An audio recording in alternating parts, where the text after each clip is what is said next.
The night my sister mocked me over mashed potatoes, I realized wealth isn't what you wear. It's what you hide. I'm Harper Quinn, 28, an interior designer from Denver who hasn't been home for Christmas in 5 years. My family says it's because I'm too busy, but really, it's because humiliation ages faster than time. That night, the Quinns gathered around our long mahogany table, silverware clinking like daggers.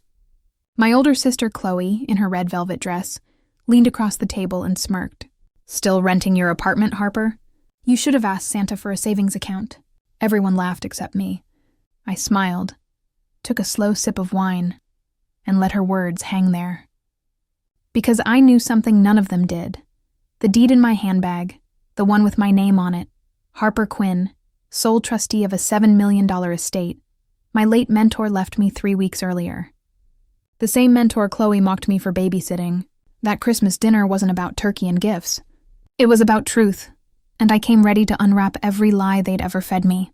By dessert, the richest person in that room wouldn't be the one wearing diamonds. It would be the one holding the proof. Subscribe, comment where you're watching from, and never miss a story where truth becomes the ultimate inheritance. Family invites aren't gestures, they're traps. The envelope arrived on a gray December morning, heavy with perfume and guilt. My name, Harper Quinn, was written in the kind of cursive that looked expensive and practiced. I hadn't seen that handwriting in 5 years, but I'd recognize my mother's control anywhere. Inside was a glossy red and gold invitation. Christmas Eve dinner, the Quinn residence. Below it, in her flawless script, "We'll all be he, even Chloe." Of course. Chloe, the perfect daughter. The one who married well, hosted fundraisers, and had her photo in modern Denver for most stylish holiday hostess. I stared at the card until my coffee went cold. Part of me wanted to tear it up and toss it. But another part, the one that still flinched when I remembered the last Christmas we spoke, kept reading that last line. "We'll all be here." Was that an invitation or a warning? Later that afternoon, the mailman dropped a small package at my door. No return address. When I unwrapped it, fake snow spilled onto my desk, a snow globe, old and cracked at the base. My grandmother's snow globe. The one I used to shake as a kid while Mom scolded me for wasting time daydreaming. I turned it in my hands, and a soft jingle played the music box still alive inside. But when I tilted it, something shifted. There was paper tucked inside the broken base. I pried it open carefully and pulled out a folded photograph, edges yellowed and corners bent. It was my mother, younger, smiling, standing arm in arm with a woman I knew instantly. Grace Martin, my mentor, the woman who changed my life, who taught me design, who left me everything when she died 3 weeks ago. I stared at their faces, both radiant, both hiding the same secret smile. The back of the photo was dated 26 years ago, long before Grace ever met me. And scrawled in ink beneath it were 4 words. "For what you deserve." My chest tightened. Grace and my mother together. Why had neither of them ever said a word? I called Noah, my closest friend and lawyer. "Noah, I found something," I said, my voice shaking. "A picture. Of my mom and Grace." He paused. "That's impossible." Grace told me she didn't have family. She didn't. At least I thought she didn't. Silence on the line. Then Noah said carefully, "Harper, whatever that photo means, you need to find out. Maybe it's time to face them." I looked again at the invitation on my desk. Christmas Eve, the Quinn residence. For the first time in years, I didn't throw it away, because something told me this wasn't a dinner. It was a setup, and maybe the perfect chance to end every lie they'd ever told. Objects don't break, they confess. That snow globe sat on my counter like a quiet witness, its cracked glass catching the morning light. I hadn't slept. Every time I closed my eyes, I saw that photo of my mother, Margaret Quinn, smiling beside Grace Martin, the woman I thought had simply taken pity on a broke art student. By sunrise, I was already in Noah's office downtown. He looked like he hadn't expected me. Hair half-combed, tie askew, the kind of man who slept more in his chair than his bed. I dropped the photo on his desk. "Tell me this makes sense," I said. He studied it, frowning. "That's your mother?" 26 years ago, I replied. "And that's Grace. Same hair, same smile. They knew each other, Noah." He turned the photo over, reading the inscription. For what you deserve. He looked up. Grace never mentioned her. I crossed my arms. She didn't mention a lot, apparently. He leaned back. Maybe it's a coincidence. I laughed softly, the kind of laugh that only exists when you're about to cry.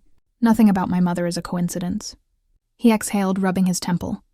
Okay, let's assume they knew each other. The timing, that would have been before your father passed, right? Way before, I said. Dad died when I was 16. So Grace knew your family, and then years later just happened to become your mentor. Exactly. For the first time, the world around me felt staged, like I'd been living inside someone else's design. Noah stood and walked to his filing cabinet. He pulled out a thin folder containing Grace's estate documents. Everything she owned was transferred to you, he said. Property, stocks, the full $7 million portfolio. There's nothing linking your mother. He paused, then frowned. Except what? He reached into the folder and handed me something I hadn't seen before. An old, yellowed Christmas card. The ink had faded, but I could still make out the elegant handwriting. To Maggie Quinn, for what you deserve. My pulse jumped. Maggie, my mother. Grace mailed this decades ago, Noah said. It was found among her archived personal items. I stared at the signature, a looping GM, followed by a small drawn heart. Grace's. I remembered her voice, gentle, careful. People show you who they are by what they keep, Harper. What had she been keeping all these years? And why give me everything if it was always connected to my mother? I felt dizzy, like the ground beneath my feet had shifted just a few inches to the left. Noah's voice cut through my thoughts. You said your family invited you for Christmas dinner? I nodded. Then maybe that's where you start. I looked back at the snow globe on his desk, the crack glinting under the light. It wasn't just broken. It had confessed. And now I needed to make someone else do the same. That evening, I RSVP'd to the Quinn Christmas dinner. For the first time in years, I planned to show up, not as the outcast daughter, but as the woman who finally wanted the truth. Nothing tastes colder than being laughed at in your own home. The Quinn Christmas table looked like something out of a lifestyle magazine. Glittering china, gold napkin rings, and crystal glasses that caught the light just right. The air smelled like rosemary, champagne, and quiet resentment. It had been 5 years since I'd sat at that table. 5 years since my mother, Margaret, had said, "Maybe when you're ready to take life seriously, Harper, you'll be welcome here again." Apparently, I was ready now, at least enough to be paraded in front of her friends as the other daughter. Chloe arrived fashionably late, wearing a red velvet dress and the kind of smile that always came with a performance. She kissed Mom's cheek, air-kissed mine, and sat at the head of the table like the rightful heir to the Quinn family crown. "So, Harper," she began, slicing into her steak. "Still doing the, what was it, art thing?" "It's called interior design," I said, setting down my glass.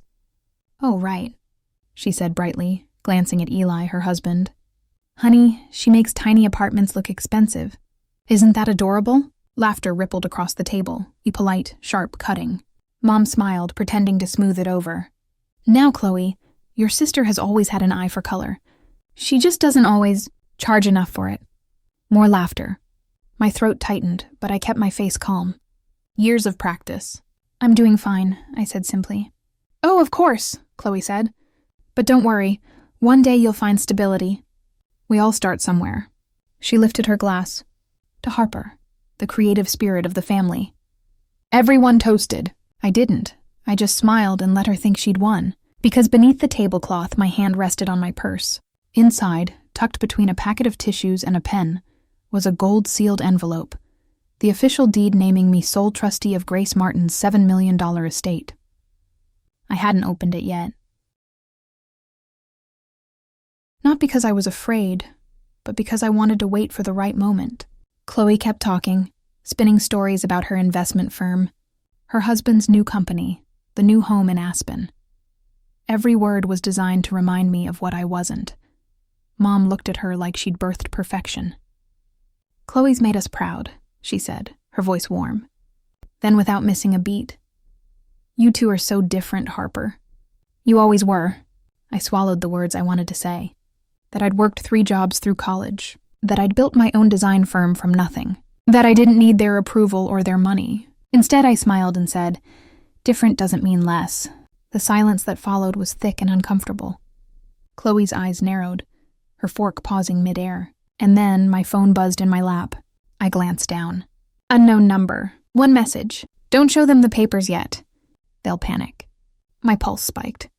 I looked up slowly, at Chloe, at Mom, at the glowing chandelier overhead. Someone in this room already knew about the inheritance, and they weren't warning me to protect them. They were warning me to protect myself. Warnings mean nothing until you realize who's warning you. After dinner, laughter still echoed faintly down the marble hallway, forced and brittle, like a sound rehearsed too many times. I slipped into the den, clutching my phone. The text still glowed on the screen. "Don't show them the papers yet. They'll panic." The number was unfamiliar, but my instinct screamed it wasn't random. I copied it, opened a reverse lookup app, and waited. The seconds felt like hours. Then the name appeared. Eli Walsh, my sister's husband, the golden son-in-law of the Quinn family, the man who never blinked without calculating the social return. I found him outside near the terrace, scrolling his phone, tie loosened, half a cigar in hand. When he saw me, he smiled the kind of smooth grin that could sell anything, even sincerity. "Harper, didn't expect you to stick around after Chloe's performance. Didn't expect you to text me during it," I said. His expression froze for half a second, just long enough to confirm everything. "You got that message." "Why?" I asked. "Why warn me?" He looked over his shoulder, making sure the sliding door was closed. "Because your sister doesn't know when to stop. And your mother, well, she's worse." "I'm aware," I said flatly. "What's this really about, Eli?" He hesitated, then pulled something from his jacket pocket, a folded receipt, creased and old. "I handle most of the family's accounts now. Chloe's investments, Margaret's philanthropy funds, all of it. Last month I found money being wired through a shell company I didn't recognize. GM Holdings. Grace Martin's initials." My stomach tightened. "Grace's company," he nodded. "Except it's still active. I traced one transaction, a purchase made 2 days before Grace's death." He handed me the receipt. It was for a small antique shop downtown. Handwritten at the top, "Purchased, ornate silver frame, paid in cash." The signature below was unmistakable. "Grace Martin. But that doesn't make sense," I said quietly. "She was in hospice by then." "Exactly," Eli said. "Your mother and Chloe withdrew the cash under her name using an old account." I stared at him, trying to decide if I should believe him. "Why are you telling me this?" "You married into the circus," he sighed. "Because if it comes out that I knew and did nothing, I lose everything too. And because Chloe doesn't realize that greed leaves footprints." I looked down at the receipt again. There was an address written in pen at the bottom, barely legible through the smudges. Piermont Avenue Warehouse. The name hit me like a jolt. That was the same location listed in Grace's estate papers, under Storage Holdings, Denver District. I folded the paper carefully, heart pounding. "If this is true," I said, "then my family didn't just betray me. They robbed her." Eli's voice dropped to a whisper. "They robbed everyone."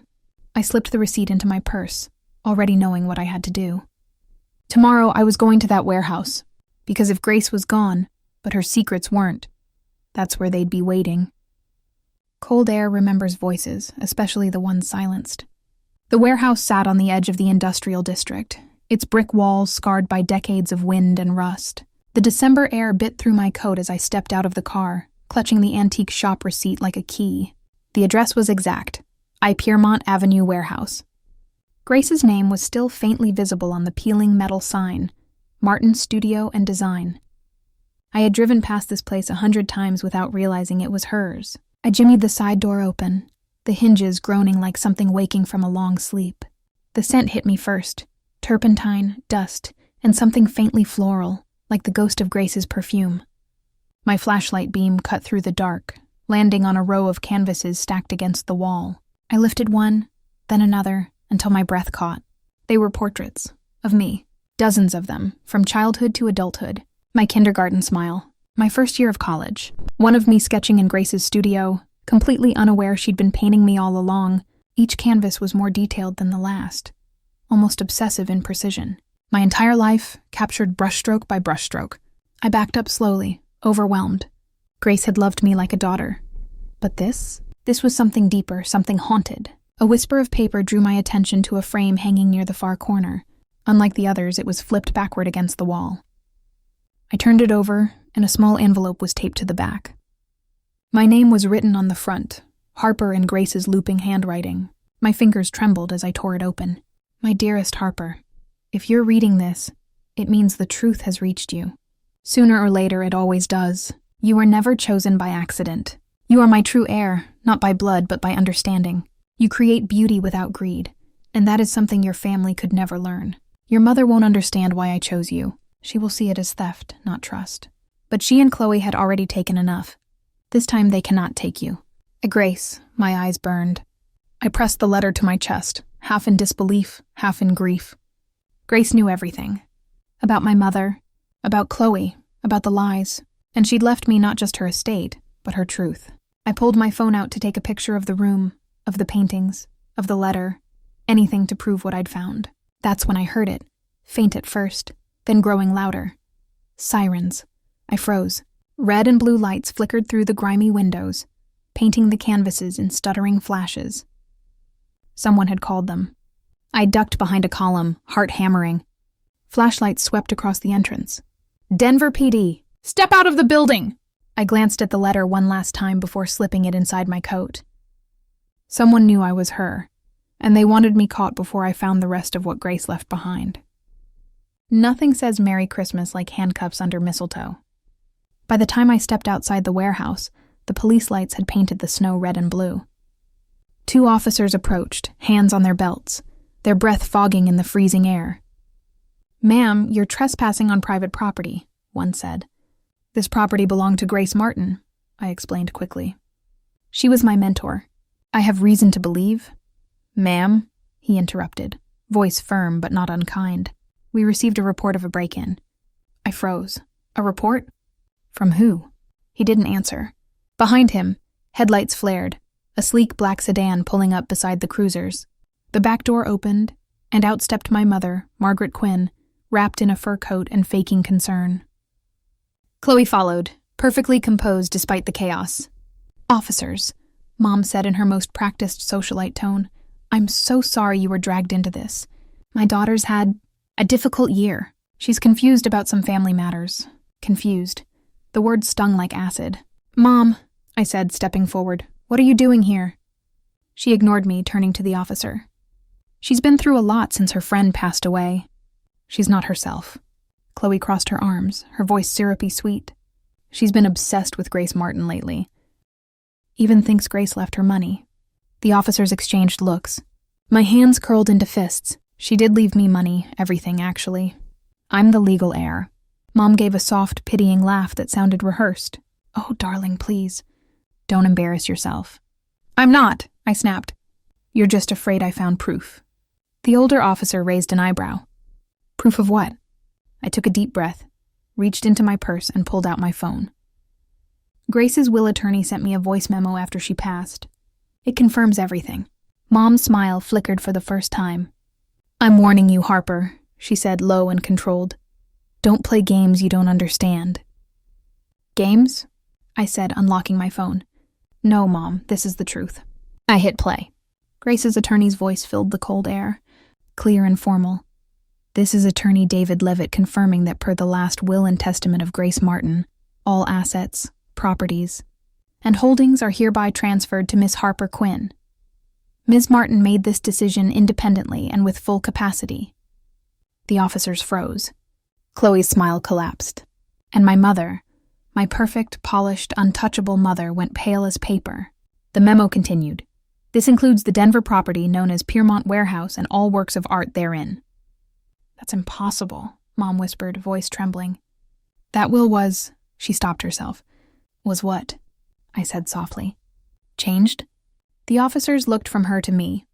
"Ma'am," one said carefully, "sounds like this property belongs to your daughter." For a long moment, no one moved. Snow fell between us, soft and soundless. Then Mom's voice cracked, barely audible. "You don't know what you've started, Harper."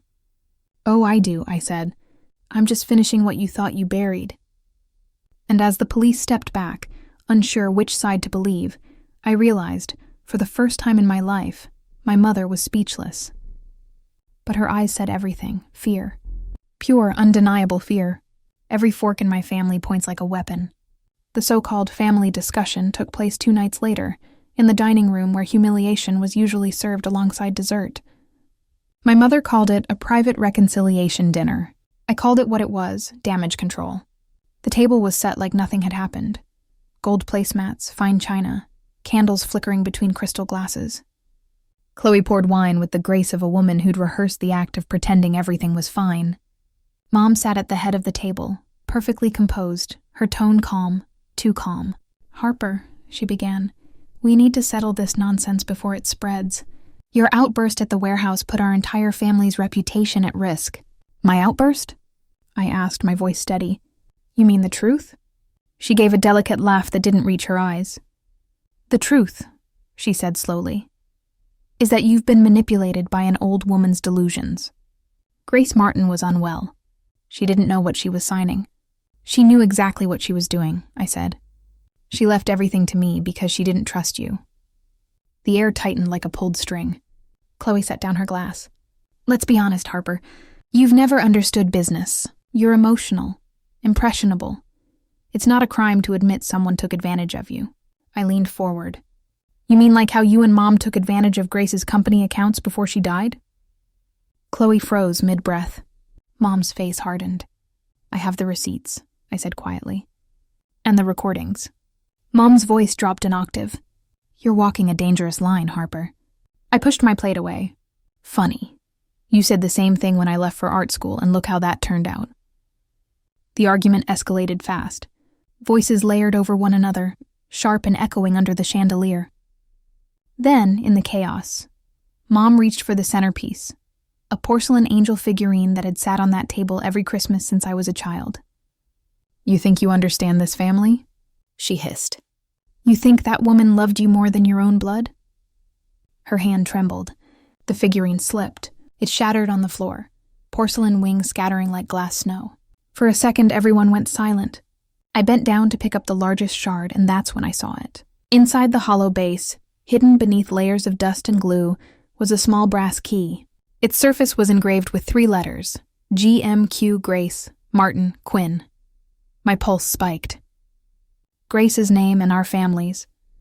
I looked up slowly, the key cold in my palm. "Why does this have her initials?" Mom's face went still. Chloe glanced at her mother, confused but panicked. I stood, clutching the key. "You both knew her better than you ever admitted." Mom's mask slipped for just a moment. "Harper," she said softly, "put that down." "No," I said, backing away. "Not until I know what it opens." The candle flames trembled as I stepped toward the door, my sister whispering my name like a warning, because in that instant, seeing that key, feeling its weight, I knew exactly what it meant. Grace Martin wasn't just my mentor. She was part of this family's pat, and the secret they'd built their fortune on. Some doors don't keep people out. They keep truth in. 2 days after the dinner that felt more like a trial, I met Noah outside the downtown bank where Grace had once kept her business accounts. The brass key, GMQA, glinted in my hand, catching the weak winter sunlight. Noah looked skeptical. "You're sure it's for here?" "It's the only place that makes sense," I said. Grace was deliberate. She hid everything in plain sight. We stepped inside the bank, the kind of place that still smelled like carpet polish and old money. The clerk took one look at the key, her eyes widening slightly. "This belonged to Miss Grace Martin," she said softly. She requested that only her designated heir could access it. Her gaze shifted to me. "That's you, isn't it?" I nodded, throat dry. She led us into a narrow hallway lined with vault doors. The sound of her shoes echoed against the marble until she stopped at box 3 Nasvenden G. "Take all the time you need," she said, before leaving us alone. The lock turned with a metallic click. I pulled the drawer open and froze. Inside were 3 leather-bound journals, a velvet pouch, and an old newspaper clipping. My father's obituary. Noah leaned over my shoulder. "Your dad?" I nodded. "Why would Grace keep this?" My hands trembled as I opened the first journal. Grace's handwriting was unmistakable, looping, elegant, every word deliberate. January 12th, 1992. He came to see me again. I told him we couldn't keep living in the shadows, not with his wife pretending not to know. But he said she'd never let go. Not of him. Not of the money. Not of the child she'd raised as hers. I stopped reading. What does that mean? Noah frowned. Keep going. The next entry was worse. February 4th, 1992. He promised he'd tell her. He promised we'd start over. But then the accident happened, and everything stopped. Margaret took what was his, and made sure I disappeared from the story. My heart pounded so hard I could barely breathe. Grace. My father. My mother. Noah's voice was quiet. Harper. Grace wasn't just your mentor. I reached for the velvet pouch and unwrapped it. Inside was a small ring, a diamond, simple but stunning, wrapped in a piece of yellowed newspaper. The headline was half faded, but one word stood out. Engagement.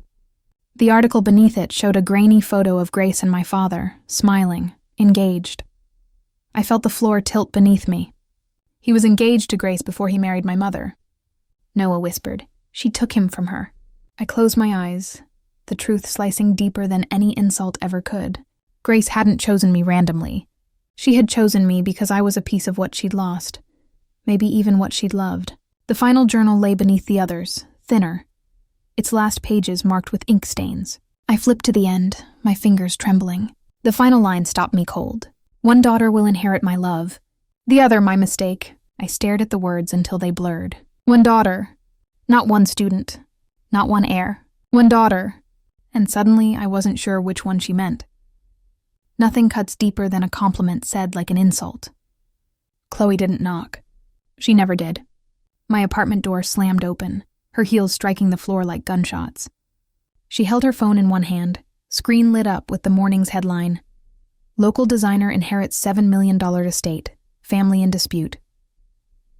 Her cheeks were flushed, her lipstick smudged, fury barely restrained behind her perfect posture. Well, congratulations, she said, her voice tight, brittle. Looks like the starving artist finally struck gold. I didn't look up from my coffee. You saw the news. Oh, everyone saw the news. The whole city knows you scammed a dying woman out of her estate. I stood meeting her glare. I didn't scam anyone. Grace chose me. Chloe laughed, sharp and humorless. She chose you because you manipulated her. You've always been jealous of me, and you finally found someone rich enough to replace Mom's approval. Funny, I said, because Mom didn't seem too worried about the truth. Just the headlines. Chloe crossed her arms. Do you even hear yourself? You're not part of this world, Harper. You never were. The words hit harder than I wanted them to. For years, she'd made me feel like an outsider in my own bloodline. And I'd believed her. Until now. Grace was engaged to Dad, I said quietly. Before Mom. That stopped her. What? She kept journals, Chloe. Letters. Photos. Everything. She didn't just know Mo. She loved Dad first. Her jaw tightened. You're lying. I turned, walking to my shelf. On it sat a small box of things I'd brought back from Grace's safety deposit box. Mementos, old sketches, and a few of her personal belongings. I lifted out a vintage glass Christmas ornament, delicate and hand-painted with snowflakes. Grace had written her initials on it in gold paint. GQ Chloe scoffed. You're really going to use a decoration as proof of your little fairy tale? I turned the ornament slowly in my hand, and something caught the light. A faint engraving at the bottom, almost invisible. I squinted. Wait. Using my phone's flashlight, I read the tiny etching. Numbers. A series of coordinates. Chloe frowned. What is it? Coordinates, I whispered. Latitude and longitude. Noah's voice from memory echoed in my mind. Grace was deliberate. She hid everything in plain sight. I grabbed a pen and scribbled the numbers onto a napkin. These lead somewhere Grace wanted me to find. Chloe shook her head, exasperated. You're losing it. Maybe, I said, but Grace left a map, and I'm following it. I typed the coordinates into my phone. The map loaded and my breath caught. The pin dropped right behind the Quinn family estate, the backyard pond, the same place we used to skate every winter. Chloe noticed my expression and went pale. Harper, don't go digging up ghosts. But it was too late. Grace had already buried something under the ice. And this time I was ready to find it. Water reflects everything except guilt. The Quinn estate looked almost peaceful that night. Snow glittering under the moonlight, wreaths still hanging on doors pretending this family was whole. But I wasn't there for nostalgia. I was there for the truth. Noah met me by the gate, breath visible in the cold. "You're sure about this?" he asked, flashlight in hand. I nodded. Grace left the coordinates for a reason. The pond was frozen solid, the same one where Chloe and I used to skate as kids. I remembered falling through the ice once, years ago, and hearing Mom scold me instead of comforting me. I'd learned, in this family, that even your pain was an inconvenience. We reached the exact spot marked on the map. My phone's GPS beeped softly as we stood at the coordinates. "This is it," I whispered. Noah knelt, setting down the small pickaxe he'd brought. The sound of cracking ice echoed through the night, sharp, rhythmic, like a heartbeat speeding up. When the layer finally broke, a pocket of dark water shimmered beneath. Something metallic glinted under the surface. We exchanged a look, then reached in. The freezing water bit at my skin as my fingers brushed against something solid. A small tin box, cold and heavy. I pulled it free. It was wrapped in faded velvet, darkened by years of moisture. My breath caught. She really did hide something. Noah took out his pocket knife and pried the latch open. Inside, carefully folded and sealed in plastic, was a single envelope, Grace's familiar handwriting looping across it. "For Harper, only her." My hands shook as I opened it. Inside was a short letter, written in her favorite fountain pen, the ink still bold and certain. "My dearest Harper, by the time you find this, you will have heard what they said about me, and maybe about you. None of it matters now. The money I left wasn't charity. It was justice. Years ago, I discovered your mother had funneled company shares through false names, draining accounts meant for employees. I quietly moved what remained into my own holdings to protect it. The $7 million estate isn't stolen. It's restored. I left it to you because you are the only one who won't spend it pretending to be pure. If they ever tell you I was cruel, remember this. Love without honesty isn't love at all." My eyes blurred as I reached the bottom of the page. Grace Martin Noah exhaled long and low. She knew everything. She planned this. I nodded slowly, and she trusted me to finish it. The wind shifted, a soft crunching sound in the snow behind us. Noah's flashlight swung toward the noise. Standing at the edge of the pond was Chloe, her breath ragged, her eyes wild, a flashlight shaking in her hand. "So this is where you've been hiding my inheritance," she said, voice trembling with rage. "Your inheritance?" I said quietly. "Grace didn't leave it to you." Her lips curled into a bitter smile. "Then you won't mind if I take it myself." The beam of her flashlight hit the tin box in my hands, and in that frozen second, I knew this wasn't about money anymore.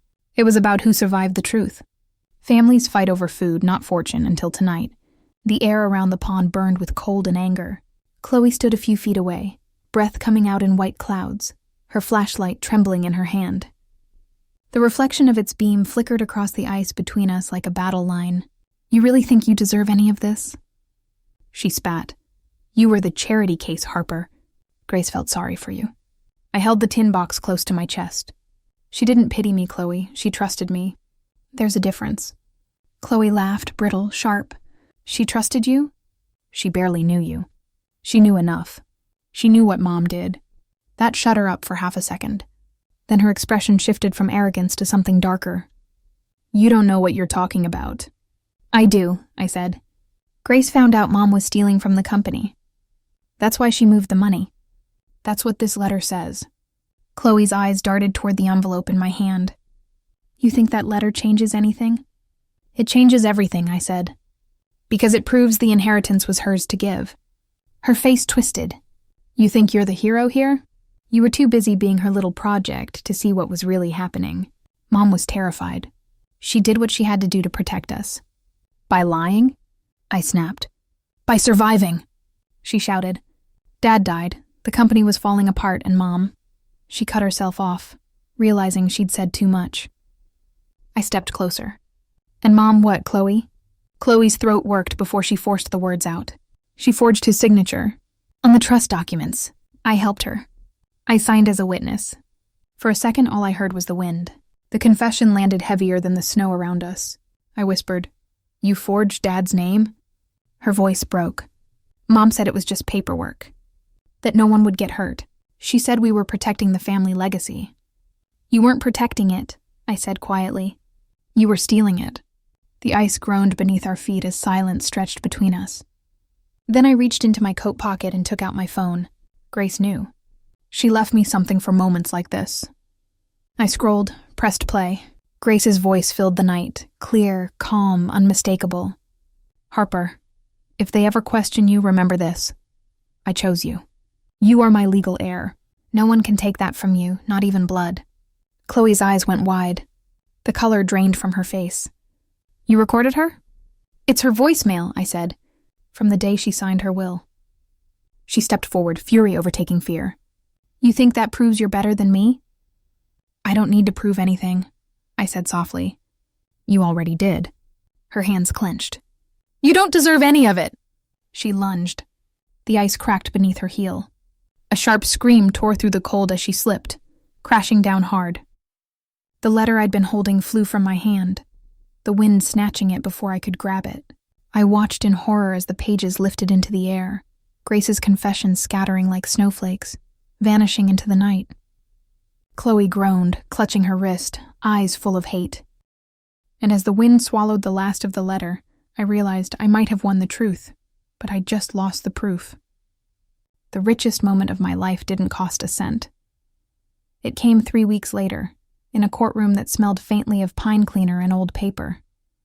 I sat beside Noah as the judge read her decision, the sound of her voice echoing through the chamber like the final note of a song that had taken years to finish. The court finds in favor of Harper Quinn as the rightful heir and executor of the Grace Martin estate. All financial and property holdings are to be transferred immediately. Margaret and Chloe Quinn are hereby removed from any fiduciary control. The gavel struck once, clean, final. My mother didn't look at me. She sat 2 rows behind, her pearls gone, her face unreadable. For the first time in my life, she seemed small, not in stature, but in power. Chloe's hand clutched hers tightly, the way a child holds on during turbulence. I didn't feel victorious, I felt release. Grace had once said that justice doesn't roar. It settles quietly like snow. And sitting there, with Noah smiling faintly beside me, I finally understood what she meant. Outside, reporters shouted questions, microphones flashing like lightning. I didn't answer. Instead, I walked past them into the cold Denver afternoon, straight toward a building with faded paint and tall windows. Grace's old warehouse, the same one where I'd found her portraits, her secrets, her truth. Only now it was mine. A month later, the lights were on again, the floors polished, the canvases rehung. Above the door, a new sign gleamed. The Martin Quinn Art Center, a place for second chances. Every week, young artists filled the halls with the same kind of fire I once carried, the kind Grace had seen in me before I saw it myself. One evening, I sat in my office surrounded by laughter, paint, and life. On my desk rested a familiar object, the snow globe that had started it all. Its crack was gone, repaired by a local glassmaker. When I shook it, tiny flakes swirled around a miniature house, glowing under the desk lamp. I smiled, running a thumb over its smooth base. The message was still there, for what you deserve. Grace had meant it all along. Outside the window, the city lights shimmered across the glass, reflections of a life rebuilt not on wealth, but on truth. I thought about Mom and Chloe sometimes, about what greed does to people who never learned the difference between love and ownership. But I didn't hate them anymore.